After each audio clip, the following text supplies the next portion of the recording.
Oke teman, jadi di video ini di sini kita bakal bahas lagi soal OBS Studio. Ya kayak biasa aja di sini bakal gue jelasin untuk cara rekam layar menggunakan OBS Studio buat kalian yang mungkin masih awal pakai OBS Studio.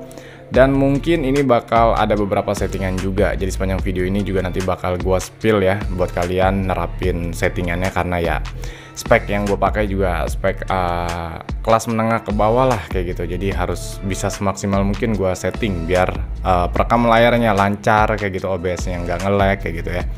Ya dari sini langsung aja kita buka OBS-nya. Jadi untuk tampilannya kayak biasa aja kayak gini.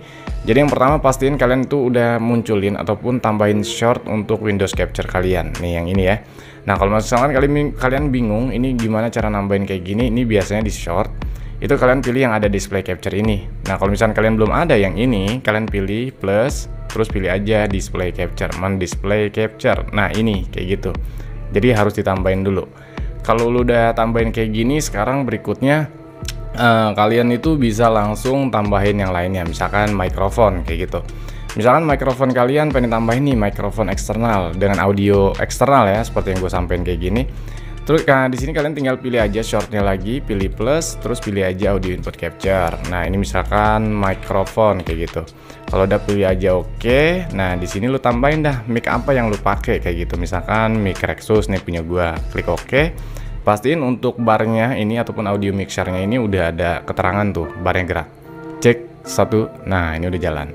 Nah terus buat kalian lagi yang misalkan pengen recording juga ataupun rekam layar menggunakan OBS dengan facecam ataupun webcam kayak gitu ya, kalian menggunakan kamera, ini juga bisa kalian bisa tambahin juga di bagian short kayak biasa. Ini pilih lagi icon plusnya. Nah untuk kamera ini kalian tinggal pilih aja video capture device, terus kalian misalkan nih tambahin aja keterangan misalkan kamera kayak gitu. Terus kalau udah kalian klik OK. Terus di sini untuk jenis kameranya kalian cari device apa yang kalian pakai kameranya. Misalkan contoh gue pakai web kamera nih ya untuk webcamnya. Nah ini udah masuk nih, webcamnya udah masuk. Kalau udah masuk kayak gini kalian bisa di custom aja untuk webcam kalian. Misalkan untuk resolusinya nih kalian pengen dimaksimalin, ini pilih custom. Nah kalau misalkan ngeblank kayak gini nggak apa-apa, lu tinggal terapin aja resolusinya, diklik yang ini.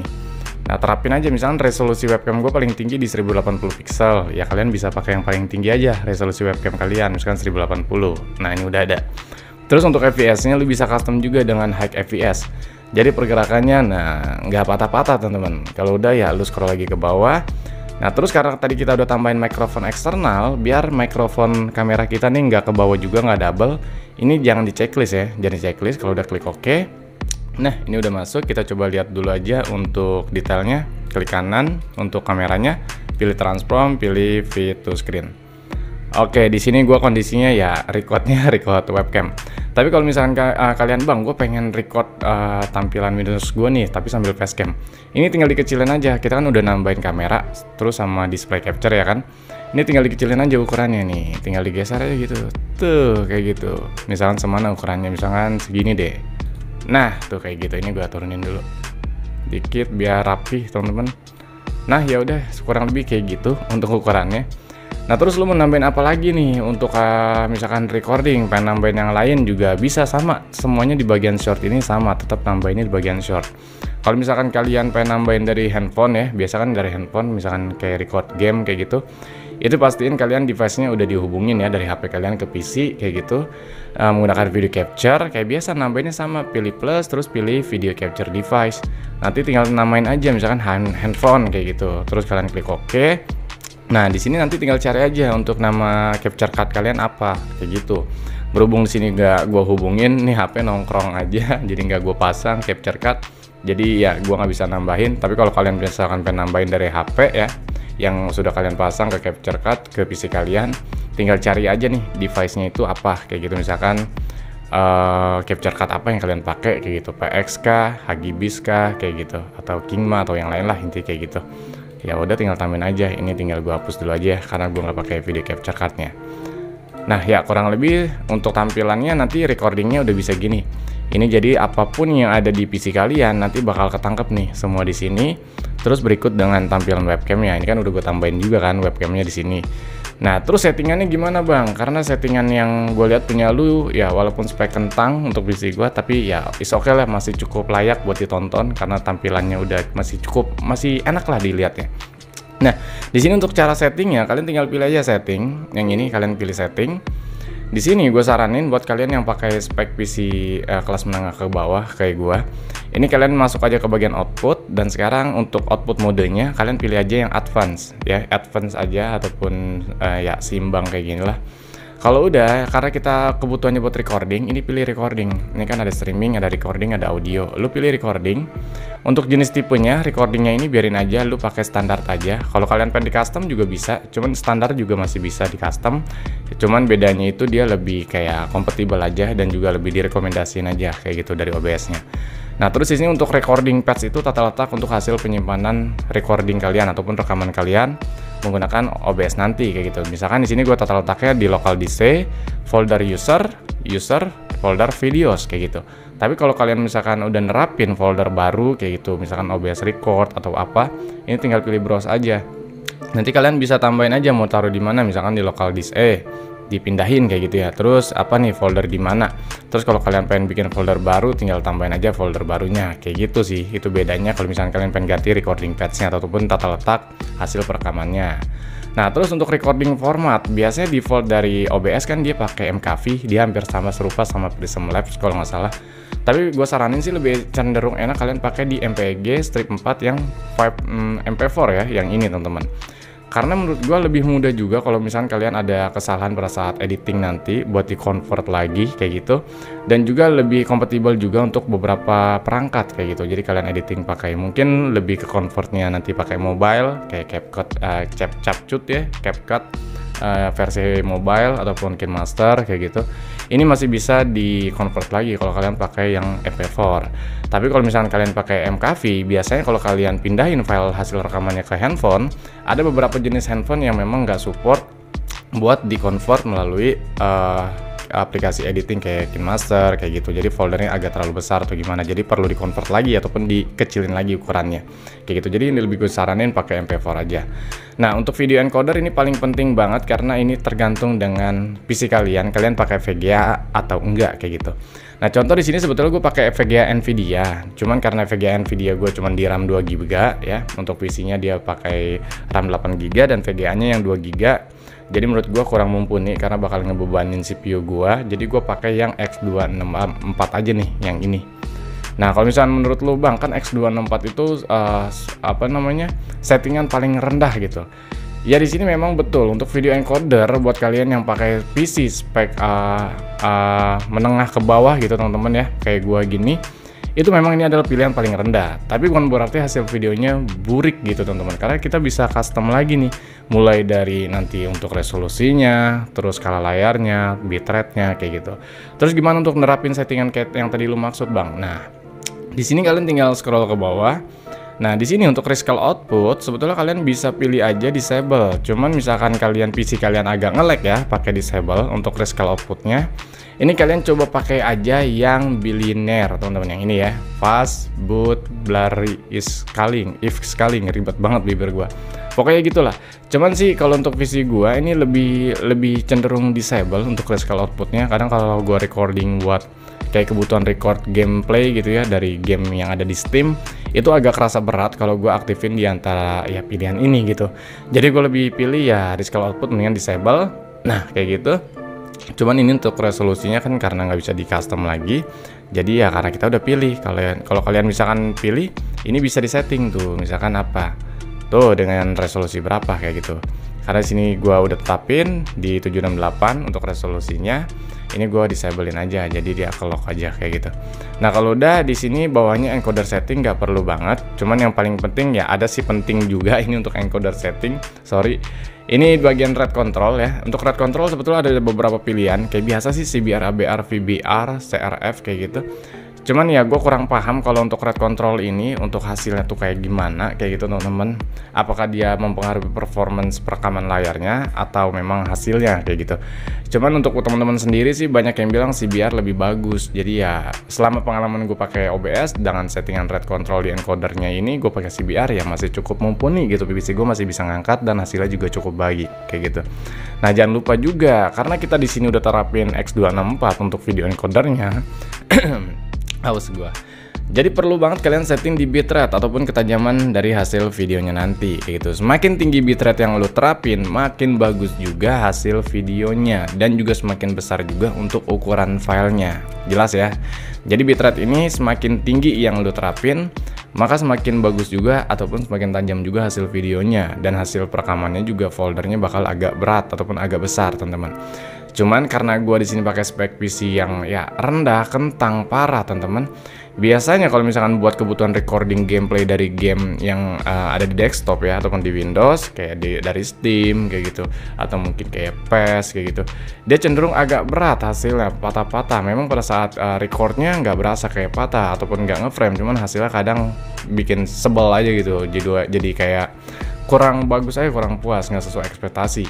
Maka dari itu di sini gua custom, gue pakai di 2500. Jadi kalau kalian nanya sampai sekarang lu bitrate pakai berapa sih bang? Ya gue pakai di 2500. Maksimalnya sih 3000 kalau gua recording santai kayak video-video tutorial kayak gitu. Mungkin gue main di 3000 masih oke lah kayak gitu.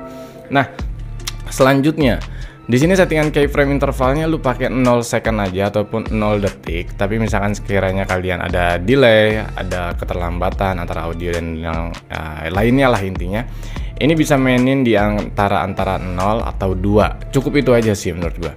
Selebihnya kalian jangan lupa untuk CPU usage-nya ini kalian pakai very fast aja ya kayak gitu, karena di sini ada beberapa pilihan. Ini akan membebani kinerja CPU kalian. Semakin tinggi yang kalian terapin, ultra fast, super fast. Cuman gue pakai yang very fast aja biar balance aja CPU gue ya, cukup stabil aja gitu. Karena kan semakin membebani CPU juga bakal cepet panas juga, nanti ngeframe juga kayak gitu. Jadi pakai very fast aja. Cuman di sini naikin untuk profilnya, lu naikin aja ke high aja. Biasanya untuk defaultnya itu kan non ya. Kalian main di high aja. Selebihnya satunya lagi tone-nya pakai non aja lah kayak gitu. Nah, kalau udah di setting nih, ini gua kecilin dulu. Kalau udah di setting bagian output ya, ini untuk output recordingnya kayak gini ya, lu boleh contek, boleh nonton pelan-pelan, boleh screenshot nih hasilnya kayak gini. Lu pilih apply terus klik OK aja. Nah, sekarang masuk nih ke tab berikutnya biar settingannya biar lebih mumpuni. Kita masuk lagi ke bagian menu setting. Tadi untuk output ya, udah ya di bagian recording. Sekarang untuk audio biarin aja sih, untuk sample rate-nya pakai 48 kHz. Tapi kalau kalian pengen turunin juga nggak apa-apa sih, 44 1, kHz kayak gitu. Cuman gue main di 48 kHz ya karena ketambah gue pakai mic condenser juga kayak gitu. Kalau kalian pakai mic dari headphone, menurut gue sih 44 juga nggak jadi masalah teman-teman. Cuman ya lebih baiknya sih 48 kHz aja udahlah kayak gitu. Setting aja lah di 48 kHz. Nah, yang terpenting antara output, ini audio, sekarang ke bagian video. Nah, video ada dua pilihan, ada base canvas, resolution, dan juga output skala ya, resolusi. Nah, di sini kalian gue saranin, ini harus perhatiin juga untuk resolusi monitor kalian kayak gitu teman-teman. Contoh di sini gue udah gue terapin untuk base canvas resolusinya. Nah, base canvas resolusi itu adalah resolusi yang diterapin dari si monitor yang kita punya kayak gitu. Jadi sebetulnya kalau misalkan bang, monitor lu kan 768, emang iya 768. Nah, gimana cara ceknya? Ini coba lu masuk ke bagian Windows ya, lu pilih Windows, milih aja ke setting. Coba lu masuk dulu ke bagian display dulu deh untuk ngilangin rasa penasaran teman-teman ya. Ini gue masuk ke sistem. Kalian pilih sistem aja. Nanti di sini coba lu perhatiin, nah display resolusi ya, resolution yang ini. Coba kalian lihat untuk monitor kalian itu di resolusi berapa paling tinggi. Nah, di sini kan punya gue recommendednya di 768 ya, 1366 kali 768 pixel gitu. Nggak ada 1080 acan gitu teman-teman. Nah, jadi ini maksimal base canvas ya, lu pakai aja sesuai dengan monitor lu kayak gitu. Tapi kalau misalnya monitor kalian lebih support sampai 4K, mungkin udah 2K, 4K dengan refresh rate yang cukup tinggi, nggak ada salahnya kalau di bagian base canvas ini ya lu terapin sesuai resolusi monitor kalian kayak gitu. Itu hasilnya sangat berpengaruh teman-teman. Nah, ini yang pertama nih gue rekomendasiin, dia pasti bakal minta keterangan kayak gini. Kalau misalkan lu pengen dipilih ya keep change aja, nanti biar diterapin sesuai itu. Ini udah ya. Nah, sekarang ini kita tutup aja untuk displaynya. Nah, sekarang lanjut. Kalau base canvasnya udah kalian terapin sesuai dengan monitor kalian, lalu masuk ke bagian output. Nah, output itu adalah untuk tampilan yang dikeluarkan dari hasil perekamannya nanti. Kalian resolusinya mau di berapa kayak gitu. Ngerti nggak sih? Jadi untuk resolusi yang atas kan resolusi monitor nih. Nah, kalau output resolusi adalah hasil perekamannya nanti di format filenya itu menggunakan resolusi hasilnya berapa. Misalkan di sini gua terapin 768. Artinya pada saat gua selesai recording OBS, nanti di hasil perekamannya nih, sorry. Ya, ini udah gua munculin, bagus. Yang pakai baju lolot. Jadi nanti bakal ada keterangan formatnya juga di keterangannya ya. Ini detailnya pasti di 768 gitu teman-teman. Nah ini kelihatan gak sih? Nah ini nggak kelihatan sih ya. Kalau misalnya lihat rinciannya mana ya? Lihat rincian tuh dari mana sih? Properties ya, dari properties ya. Coba gue lihat dulu ya dari keterangan ini ada nggak properties. Nah di sini ada nggak 768? Ini MP4 benar ya 768. Ini MP4, maaf untuk formatnya. Security detail, kita masuk ke detail. Nah ini benar ya, frame hex-nya benar, ini 768 sesuai itu. Jadi hasil settingan tadi yang kita terapin, nah yang ini outputnya adalah hasil video nanti, hasil perekamannya itu menggunakan resolusi tersebut kayak gitu.